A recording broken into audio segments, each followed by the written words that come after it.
thugs bully a 80-year-old man, unaware that he is a dangerous veteran.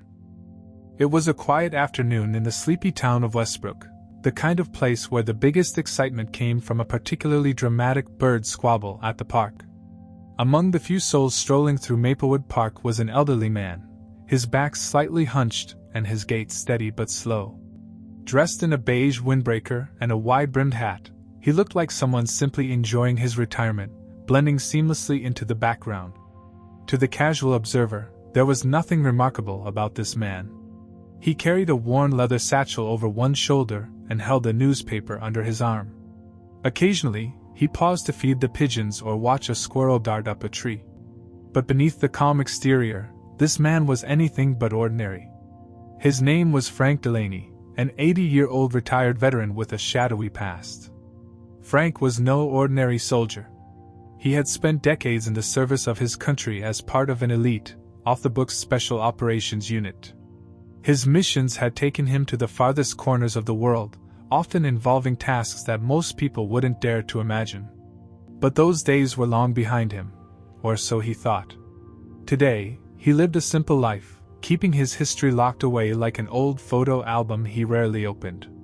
That is, until the group of young men decided to test his patience. They first appeared near the park entrance, leaning against a graffiti-tagged bench.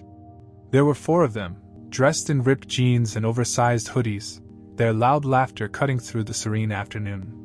They looked like trouble, the kind of trouble that preyed on the weak and the unassuming. Frank didn't pay them much attention as he shuffled past them toward the park's fountain. He had seen their type before, in different forms and different places. They were the kind who underestimated their targets, believing that numbers and arrogance made them invincible. "Hey, old man!" one of them called out as Frank passed. He ignored it, his eyes fixed on the rippling water of the fountain ahead. The voice grew louder. "I'm talking to you, Grandpa!"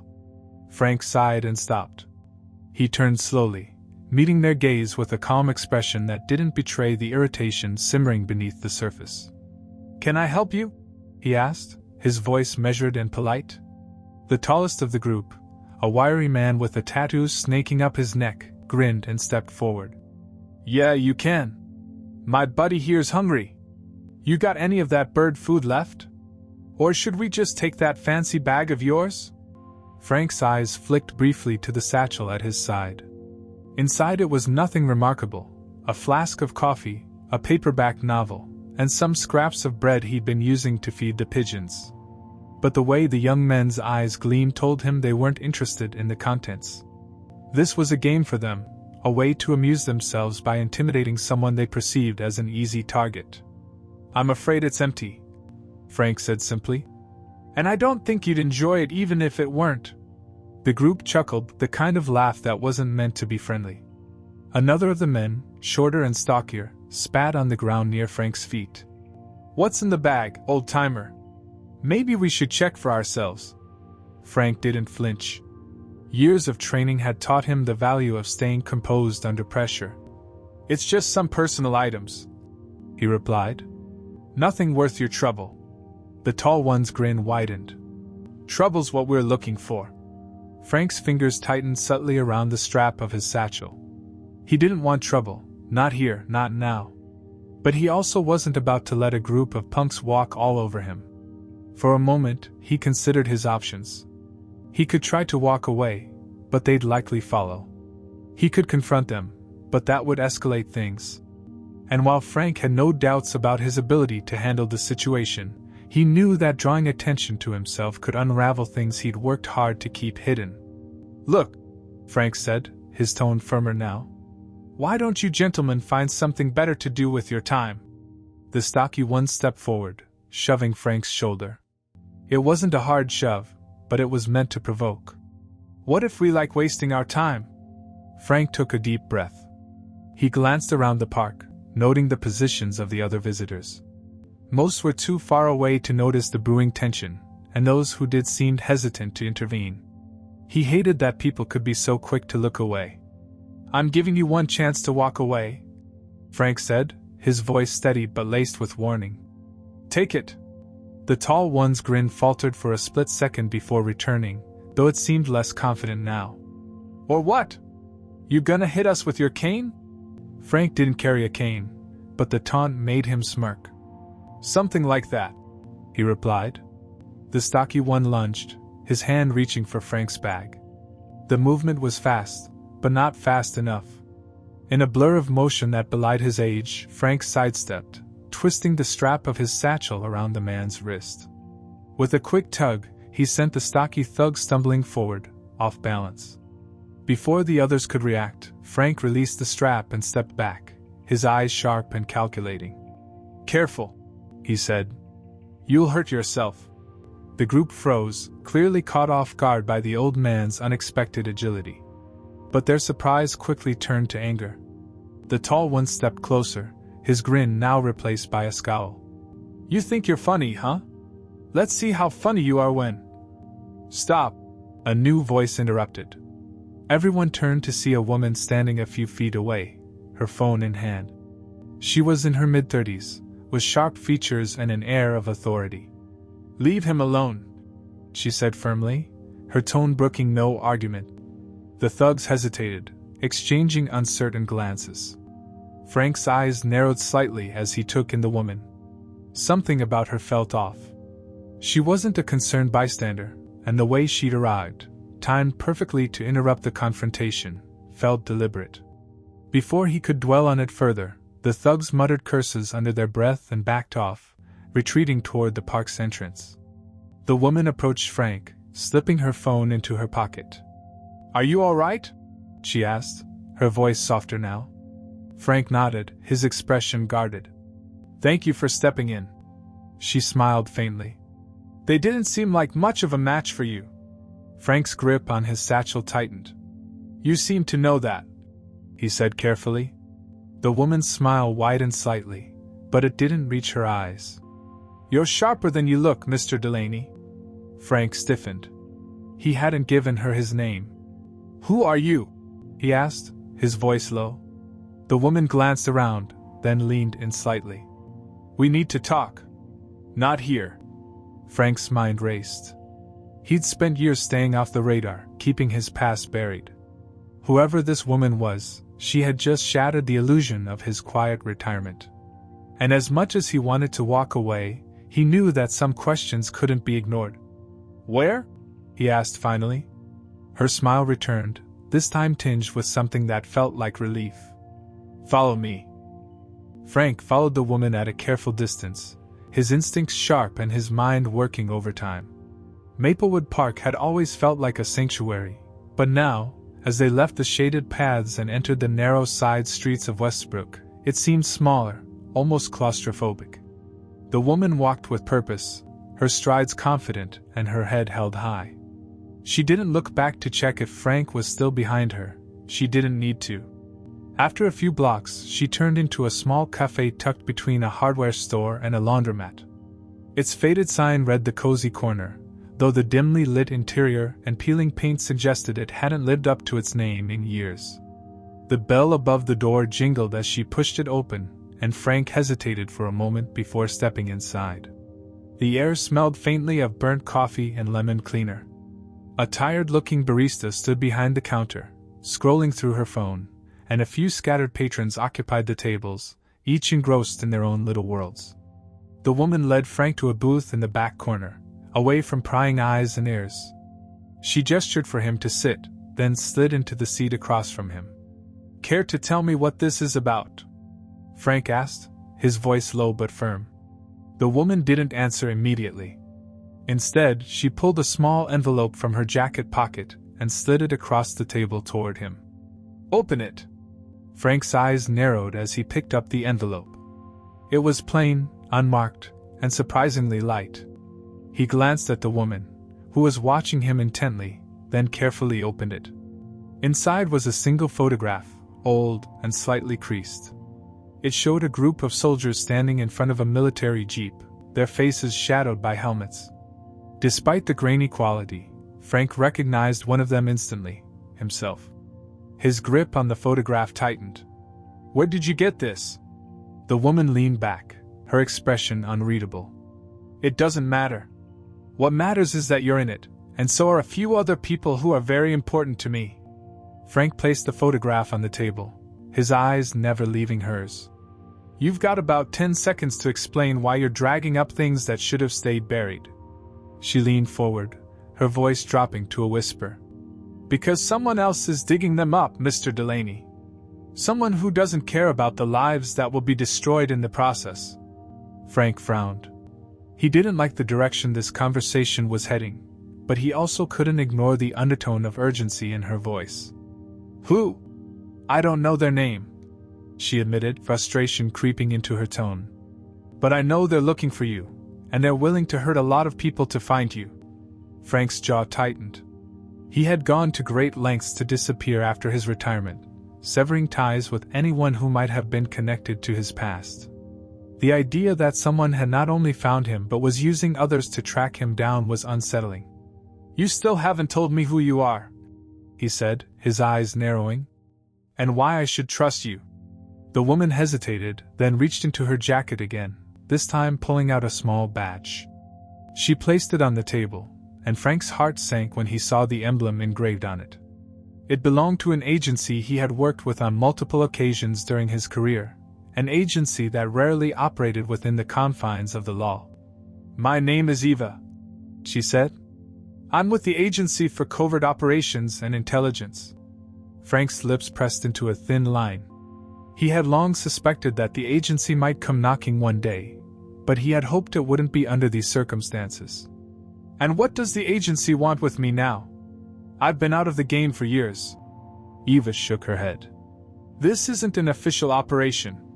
If it were, I wouldn't be here talking to you like this. The truth is, the agency has been compromised. Someone on the inside is feeding information to an external group, a very dangerous group, and your name has come up more than once. Frank's jaw tightened. Why? That's what I'm trying to figure out, Eva said, her voice tinged with frustration. But I can't do it alone. I need your help. Frank let out a bitter laugh. You need my help? You just said the agency is compromised. For all I know, this could be a setup. If it were a setup, do you think I would have stopped those thugs in the park? Eva countered, her tone sharp. I could have just let them rough you up and collected whatever information they found on you. But I didn't, because I'm trying to protect you. Frank studied her face, looking for any sign of deceit. She seemed earnest, but he had been fooled by good liars before. Why should I believe you? Because the people looking for you won't stop, she said simply. And if they find you, they'll do more than just ask questions. Silence settled between them as Frank considered her words. He didn't trust her, not fully, but he also couldn't ignore the possibility that she was telling the truth. If someone really was digging into his past, then staying in Westbrook was no longer an option. What do you need me to do? He asked finally. Eva's expression softened, as though she had been holding her breath and was only now exhaling. For now, I just need you to come with me. There's a safe house not far from here where we can regroup and figure out our next steps. Frank hesitated. The idea of leaving his quiet life behind and diving back into the world he had fought so hard to escape was not appealing. But the look in Eva's eyes told him that staying put would be far more dangerous. All right, he said reluctantly. Lead the way. Eva stood, tucking the badge back into her jacket. You won't regret this. Frank followed her out of the cafe, his senses heightened and his mind brimming with questions. As they walked down the street, he couldn't shake the feeling that he was being watched. He glanced over his shoulder but saw nothing out of the ordinary, just the usual bustle of Westbrook's afternoon crowd. Still, he couldn't shake the sense of unease. By the time they reached Eva's car, a black sedan parked discreetly at the curb, Frank's instincts were on high alert. He climbed into the passenger seat, his eyes scanning the street as Eva started the engine. Where's this safe house? He asked. About an hour outside of town, she replied. We'll be there before dark. Frank nodded, but his unease only grew as they pulled onto the highway. He couldn't shake the feeling that this was just the beginning of something far more dangerous than he had anticipated. The highway stretched endlessly before them, flanked by dense woods on either side. The setting sun cast long shadows across the road, bathing everything in a golden hue that might have been beautiful under different circumstances. Frank sat in the passenger seat, his eyes darting between the side mirrors and the rear view. His instincts, honed over decades of covert work, whispered that something wasn't right. Eva drove with a calm precision that belied the tension in the air. Her hands gripped the wheel tightly, and every so often, her eyes flicked to the mirrors, just like Frank's. It was a small detail, but it told him that she, too, sensed they were being followed. "Are you going to say it, or should I?" Frank asked, breaking the silence. Eva exhaled sharply. "We're being tailed." Frank's gaze shifted to the side mirror. A black SUV loomed several car lengths behind them, moving steadily at the same speed. It hadn't been there when they first got on the highway, but it had appeared about 20 minutes ago and hadn't deviated since. "Friends of yours?" Frank asked, his tone dry. Eva shook her head. "Not mine. Definitely not friendly." Frank adjusted his position in the seat, his fingers brushing against the strap of his seatbelt. "What's the plan?" Eva tightened her grip on the wheel. "We can't lead them to the safe house. We'll have to lose them." Frank chuckled humorlessly. "Lose them? In this? It's not exactly a sports car." Eva shot him a sideways glance. "Trust me." She suddenly jerked the wheel, veering off the main highway onto a narrow service road. The sedan's tires screeched in protest, and the abrupt turn sent Frank bracing himself against the door. The SUV followed without hesitation, its headlights glaring like predatory eyes. The service road was poorly maintained, riddled with potholes and flanked by dense underbrush. The trees closed in around them, casting long, flickering shadows as the car sped down the uneven path. "They're not giving up," Frank observed, his voice calm despite the jarring ride. Eva gritted her teeth. "I didn't expect them to." The road twisted and turned, but the SUV stayed on their tail, its engine growling like a beast in pursuit. Frank glanced at Eva, noting the determination etched into her face. She wasn't panicking, but she was clearly calculating, planning their next move. Up ahead, the road split into two paths. Without hesitation, Eva took the left fork, the tires skidding slightly on loose gravel. The SUV followed, closing the distance between them. "They're gaining," Frank said, his voice steady. Eva's jaw tightened. "Then let's make them regret it." As they rounded a sharp bend, Eva slammed on the brakes.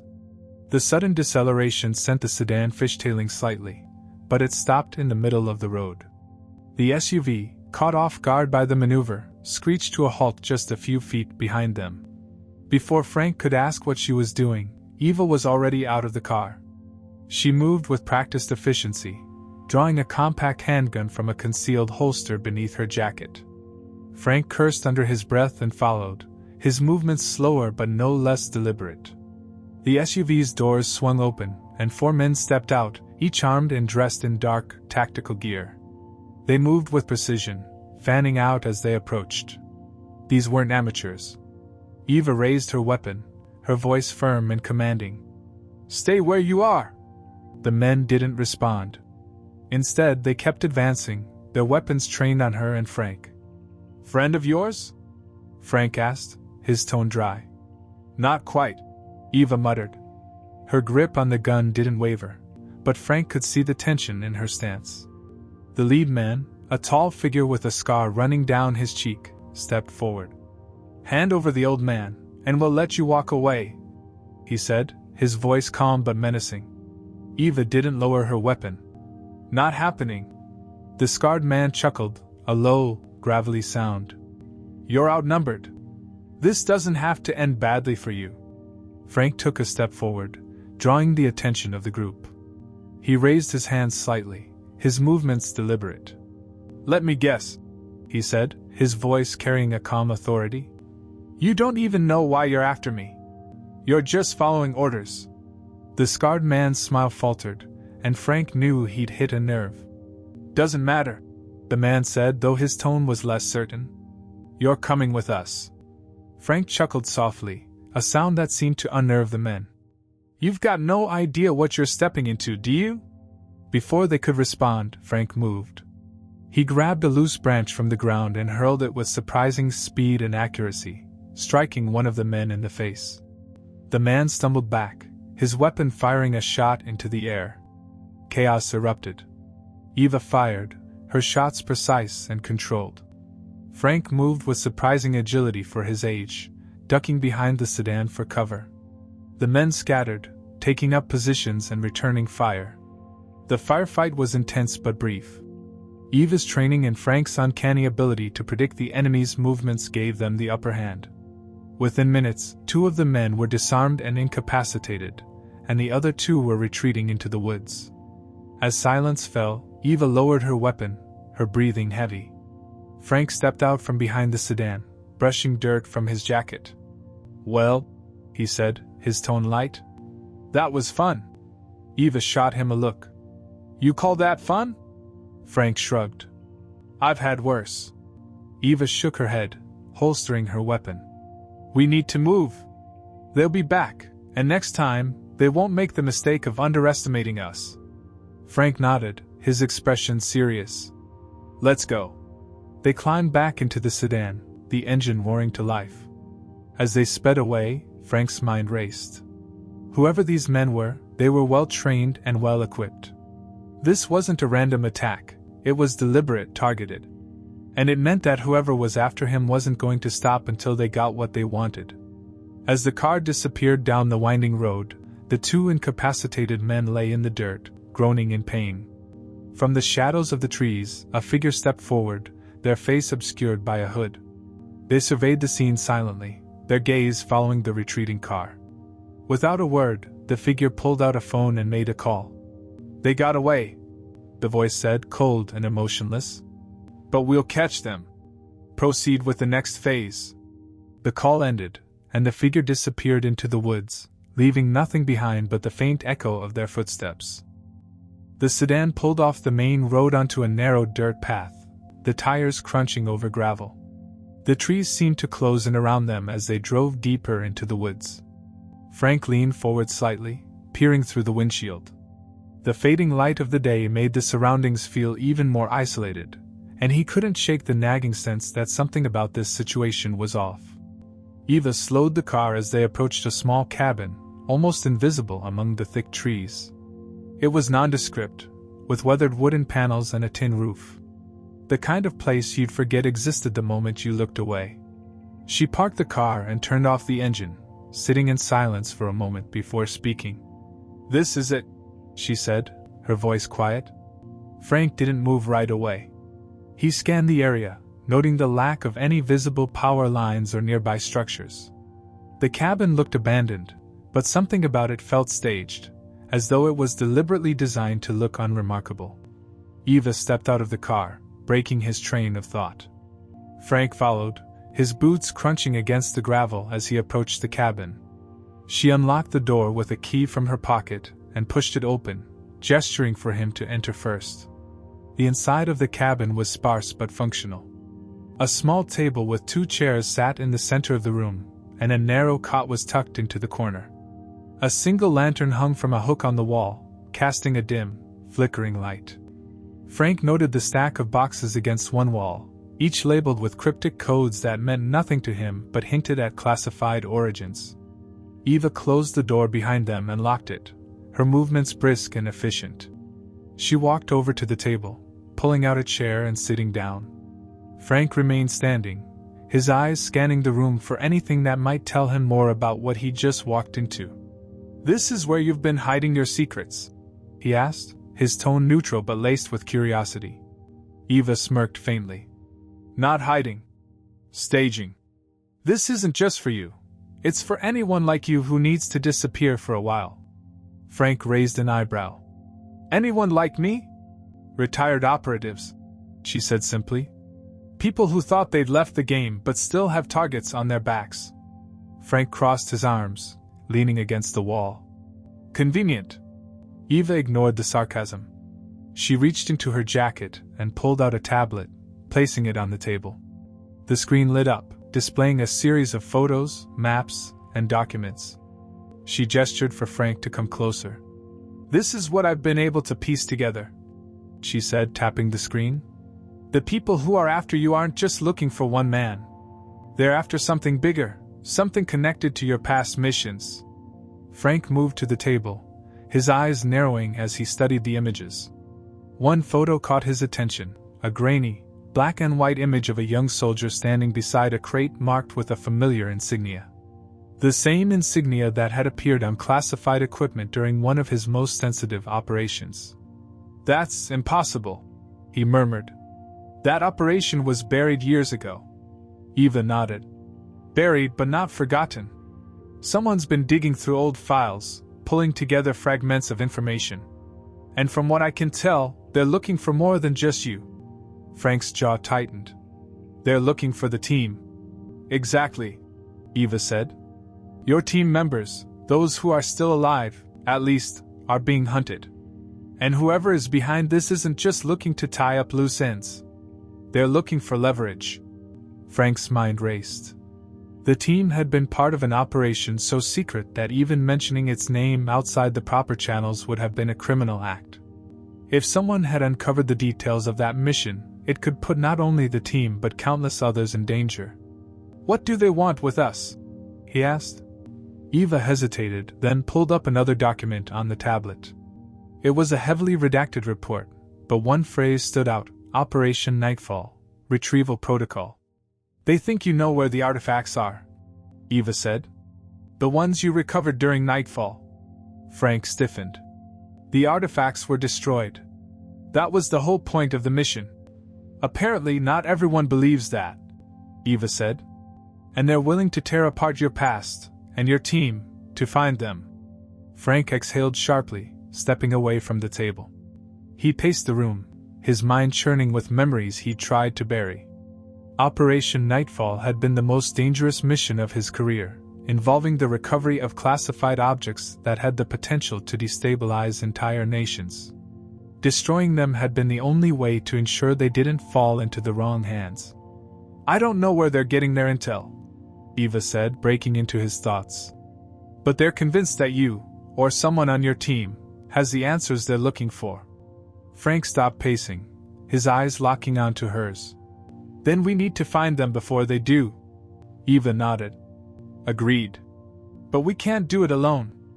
I've already started reaching out to contacts, but we'll need to move fast." Frank glanced at the boxes stacked against the wall. "What's in those?" "Supplies," Eva said. "Weapons, communication gear, false IDs. Everything we might need to stay ahead of whoever's chasing us." Frank's lips pressed into a thin line. "You came prepared." "I didn't have a choice," Eva said. "If we're going to do this, we have to be ready for anything." Frank walked over to the boxes, opening one to reveal a neatly packed assortment of firearms and ammunition. He picked up a pistol, testing its weight in his hand. It felt oddly familiar, like an old friend he hadn't seen in years. "Let's hope we don't have to use these," he said, setting the pistol back in the box. Eva smirked faintly. "Hope for the best, prepare for the worst." Frank turned to face her, his expression serious. "If we're going to do this, I need to know everything. No more surprises." Eva met his gaze, her expression softening. "You'll know everything I know. But I'm warning you now, what we're stepping into might be more dangerous than anything you've faced before." Frank's eyes hardened. "Dangerous doesn't scare me. What scares me is leaving this unfinished." Eva nodded, a glimmer of respect in her eyes. "Then let's get to work." As the cabin settled into silence, the faint hum of distant engines reached Frank's ears. His body tensed, and he turned toward the window, peering into the darkness. He could just make out the faint glow of headlights in the distance, weaving through the trees. "They've found us," he said, his voice low. Eva grabbed the tablet and stuffed it into her bag, her movements quick and efficient. "Then we move." "Now." Frank grabbed one of the boxes, hoisting it onto his shoulder as they headed for the back door. The hunt had begun, and there was no turning back.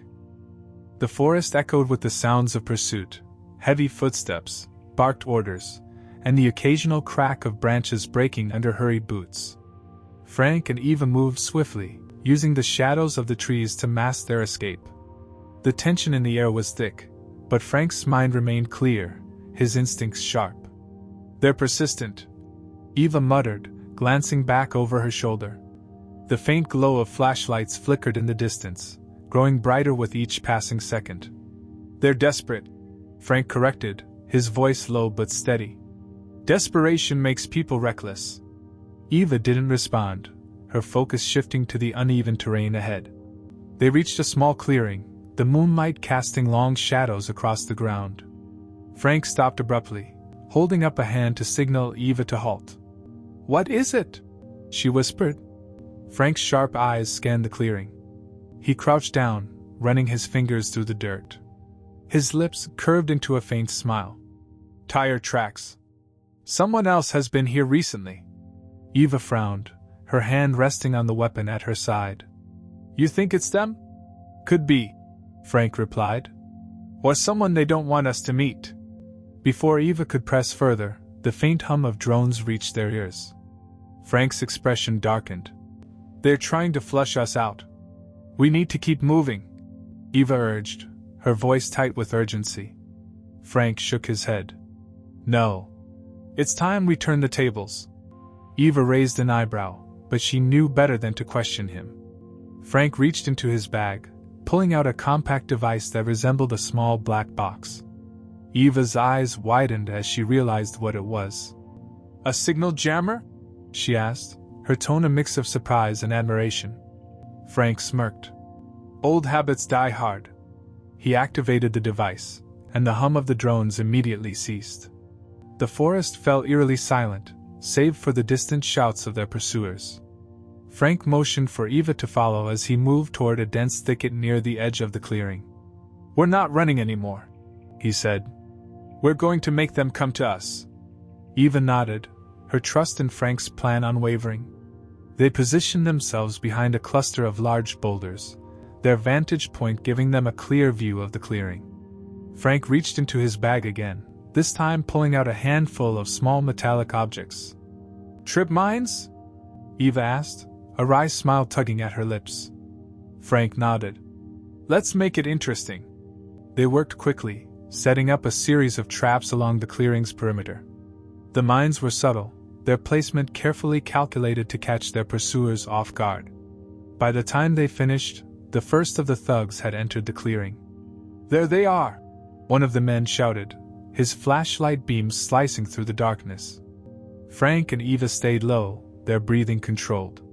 The thugs moved cautiously, their weapons drawn, but their arrogance was evident. They believed they had the upper hand. The first mine detonated with a sharp crack, sending one of the thugs sprawling to the ground. The others shouted in confusion, their formation breaking as they scrambled for cover. A second mine went off moments later, adding to the chaos. "Move in!" one of the thugs barked, his voice laced with anger. "They're just two people." Frank smirked, his rifle steady as he took aim. His shot was precise, disarming one of the attackers and sending his weapon clattering to the ground. Eva followed suit, her own shots forcing the remaining thugs to retreat toward the center of the clearing. As the thugs regrouped, the sound of approaching vehicles broke the tension. Flashing red and blue lights illuminated the trees, and the unmistakable wail of sirens filled the air. The thugs froze, their expressions shifting from determination to panic. "What the?" one of them muttered, his voice trembling. Frank glanced at Eva, who gave him a knowing smile. "You called them?" she asked. "Let's just say I left a trail," Frank replied, his tone casual. The police vehicles skidded to a halt at the edge of the clearing, and armed officers poured out, their weapons trained on the thugs. "Drop your weapons!" one of the officers commanded. "Hands in the air!" The thugs hesitated, but the sight of the overwhelming force left them with no choice. One by one, they dropped their weapons and raised their hands. The officers moved in quickly, securing the area and taking the men into custody. Frank and Eva stepped out from their hiding place, their hands raised in a gesture of surrender. One of the officers approached them, his expression a mix of suspicion and curiosity. "Who are you two?" he asked. Frank smiled faintly. "Just a couple of hikers who ran into some trouble." The officer's eyes narrowed. Hikers don't usually carry rifles and signal jammers. Eva stepped forward, her tone firm but diplomatic. We're former agents. These men were pursuing us for classified information. We had no choice but to defend ourselves. The officer studied them for a moment before nodding. You're lucky we got here when we did. These guys are on a federal watch list. Frank exchanged a glance with Eva, who arched an eyebrow. Lucky, she echoed, her voice tinged with amusement. As the officers secured the scene, Frank and Eva slipped away, blending into the forest once more. The thugs had been caught, but Frank knew their mission was far from over. The shadows of his past still loomed large, and the secrets he carried were too dangerous to ignore. Where to now? Eva asked as they moved deeper into the woods. Frank adjusted the strap of his bag, his expression resolute. Frank and Eva moved with deliberate caution through the quiet forest, the sounds of the captured thugs fading behind them. The moon hung low, casting faint light through the dense canopy. After ensuring they weren't being followed, Frank slowed his pace, signaling Eva to do the same. They're not done talking, Frank muttered. His eyes were sharp, but his voice carried an edge of weariness. Eva glanced over, her expression grim. We need to hear what they know. If they're working for someone bigger, it's not over. Frank nodded. They'll crack. People like that always do. Hours later, Frank and Eva watched through a one-way mirror in a secluded federal facility. The room beyond was sparse, lit by a single overhead lamp. Seated at the table was the scarred leader of the thugs, his wrists cuffed to the metal chair. His earlier bravado had crumbled, replaced with a simmering unease. A federal agent sat across from him, a recorder placed between them. You're facing federal charges. The agent began, his voice steady but authoritative. But if you cooperate, we might be able to cut a deal. The scarred man leaned back, a defiant smirk tugging at his lips. You think I care about your threats? I've got people in higher places than you can imagine. Frank's jaw tightened as he observed. He's trying to bluff. Eva crossed her arms, her expression cold.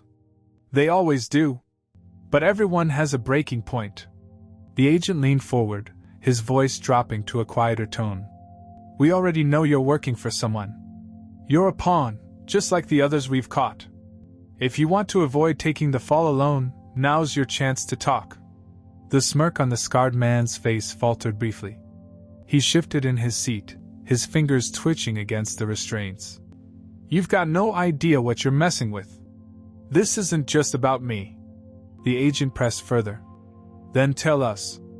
Who's pulling the strings? What's the end game? The room fell silent, the tension palpable. Finally, the scarred man exhaled sharply, his defiance giving way to reluctant resignation. Fine. You want answers? I'll give them to you. The operation, the scarred man began, his voice low, is called Shadow Directive. It's bigger than you think. Bigger than me. Bigger than anyone in this room. The agent remained calm, his pen poised over a notepad. What's the purpose of this operation? The scarred man's gaze flicked to the mirror, as though sensing Frank and Eva's presence. It's about leverage. Blackmail. Control. You've heard of Operation Nightfall, haven't you? The agent exchanged a quick glance with his colleague but didn't respond. The scarred man leaned forward, his smirk returning. Of course you have. It's the kind of story whispered in backrooms, the kind that keeps powerful people awake at night. Your buddy Frank Delaney was part of it. They recovered something they shouldn't have. Frank's fists clenched at the mention of his name, but Eva placed a calming hand on his arm. Let him talk, she whispered. What was recovered during Operation Nightfall? The agent asked, his tone steady. Artifacts, the scarred man replied. Old classified technology. Stuff that could tilt the balance of power in an instant. Most of it was supposed to be destroyed, but some of it wasn't. And now, the people I work for want it. The agent leaned back, his expression unreadable. And who do you work for? The scarred man hesitated, then muttered a name. Arcanes. Eva's eyes widened slightly. That's not just a name, she murmured to Frank. It's a shadow organization. They've been linked to black market weapons and tech. Frank's jaw tightened. They're after the remnants of Nightfall. Frank turned away from the mirror, pacing the room. It makes sense now, he said, his voice taut with realization. They're not just after me, they're after the location of the hidden cache. Eva frowned. I thought the artifacts were destroyed. They were, Frank said. At least, most of them. But there were always whispers about a secondary cache, a backup, in case the mission went south. Only a few people knew where it was, and I made sure that knowledge stayed buried. Eva studied him. But they think you know. Frank nodded. They're betting I'll lead them to it. Eva's expression hardened. Then we need to ensure they never get close. The cache, if it exists, can't fall into their hands. Frank met her gaze, his resolve clear. Agreed. But first, we need to shut down whoever's behind this. Inside the interrogation room, the scarred man's composure began to crack under the weight of his confession. Arcanes doesn't care who gets hurt, he said, his voice hoarse. They'll burn through anyone, me, you, even their own people, to get what they want. The agent leaned forward. Where's their base of operations? The scarred man hesitated, his eyes darting nervously. You don't get it. You can't stop them. They've got reach, money, resources, people in places you wouldn't believe. The agent's tone turned steely. Where? The scarred man sighed, his shoulders slumping in defeat. There's a facility. Remote, hidden in the mountains north of here. That's where they operate from. But you won't find it on any map. And if you try to go after them, you'll be walking into a death trap. Later, as Frank and Eva stood outside the facility under the pale light of dawn, they considered their next move. The federal team would raid the mountain facility, armed with the intel extracted from the scarred man. But Frank knew the fight wasn't over. Even if they shut down this operation, Arcanes won't stop, Frank said, his voice heavy with the weight of experience. Eva nodded. But this is a start. We've exposed them, disrupted their plans. Frank glanced at her, a rare smile tugging at his lips. You did good back there. Eva smirked. So did you. For an old man. Frank chuckled softly, his expression turning serious. This isn't just about me anymore. It's about ensuring no one else has to clean up these kinds of messes. As they walked toward their waiting vehicle, the first rays of sunlight broke through the trees. The confession had given them a fighting chance, and while the road ahead would be dangerous, Frank knew they'd face it together. For now, the shadows of the past had been pushed back, but the fight for the future was only beginning.